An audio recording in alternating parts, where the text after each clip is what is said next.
Hello बच्चों, let's read this question. The question says which one of the following option is correct regarding the given statement.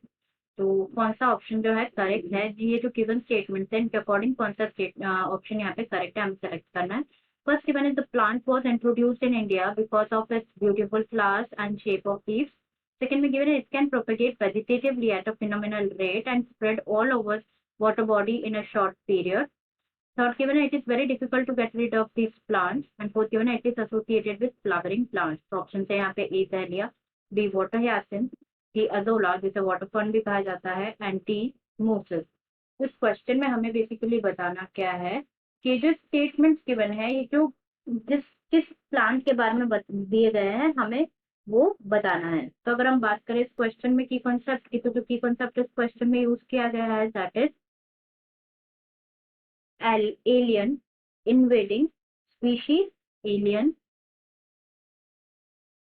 और alien species invasion, alien species invasion. तो इसके बारे में अगर हम बात करें तो इसमें बेसिकली होता क्या है, जो न्यू स्पीशीज होती है उनको इंट्रोड्यूस कराया जाता है जियोग्राफिक रीजन में, उसे कहा जाता है एलियन स्पीशीज.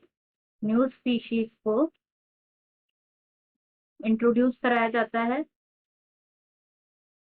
जिसे कहा जाता है एलियन स्पीशीज. एंड जो इंट्रोडक्शन होता है एलियन स्पीशीज का ये कॉज करता है मेजर लॉस लॉस कॉज करता है टू द बायोलॉजिकल कम्युनिटी.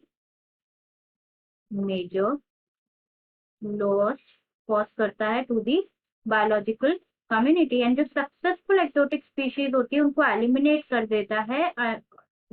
ये क्या करते हैं बेसिकली जो नेटिव स्पीशीज होते हैं उनको एक्सटिंक्ट कर देते हैं. एंड ये क्या होता है थ्रेट होते हैं फॉर द नेटिव स्पीशीज, इसीलिए इन्हें क्या कहा जाता है, इन्हें एलियन स्पीशीज इन्वेशन. इस ये इन्वेशन कॉज करती है. तो यहाँ पे जो स्टेटमेंट गिवन है this statements all the statements are related to the alien species जिसे कहा जाता है water hyacinth, that is water hyacinth.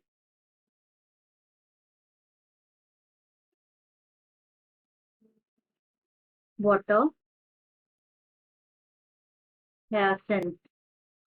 जो वाटर hyacinth होता है इसे और क्या बोला जाता है, टेरर ऑफ बंगाल भी बोला जाता है.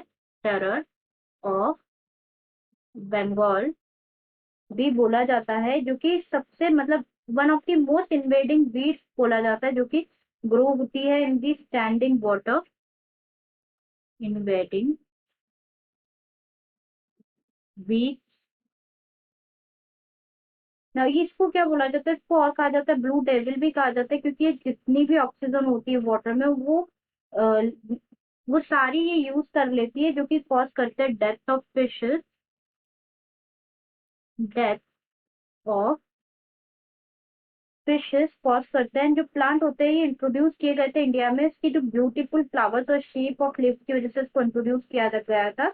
बट इट कैन ये वेजिटेटिवली प्रोपोगेट करती है फास्ट रेट पे. वेजिटेटिवली प्रोपोगेट करती है एट वेरी फास्ट रेट पे. एंड स्प्रेड हो जाती है ऑल ओवर दी वाटर, बहुत ही शॉर्ट टाइम में पूरी वाटर बॉडी में स्प्रेड हो जाते हैं. इनको रिमूव करना बहुत डिफिकल्ट होता है from the water body. Removal is very difficult. अब हम स्टेटमेंट देख लेते हैं. फर्स्ट मैंने की प्लांट इंट्रोड्यूस किया गया था इंडिया में because of its beautiful flowers and shape of leaves, जो कि करेक्ट है रिगार्डिंग वाटर hyacinth. सेकंड में गिवन है ये वेजिटेटिवली प्रोपोगेट करता है फिनोमिनल रेट एंड स्प्रेड हो जाते हैं, बहुत बिल्कुल सही है. थर्ड में डिफिकल्ट होता है, लाइक इनको रिमूव करना बहुत डिफिकल्ट होता है, जो कि ट्रू है. एंड ये एसोसिएटेड होते हैं फ्लावरिंग प्लांट से, which is also true. Correct answer हमारा हो जाएगा यहाँ पे क्या, वाटर hyacinth, जो कि गिवन है बी में. Remaining dahlia, azolla and mosses are incorrect option. Answer is B, water hyacinth. I hope you understood it well. Best of luck.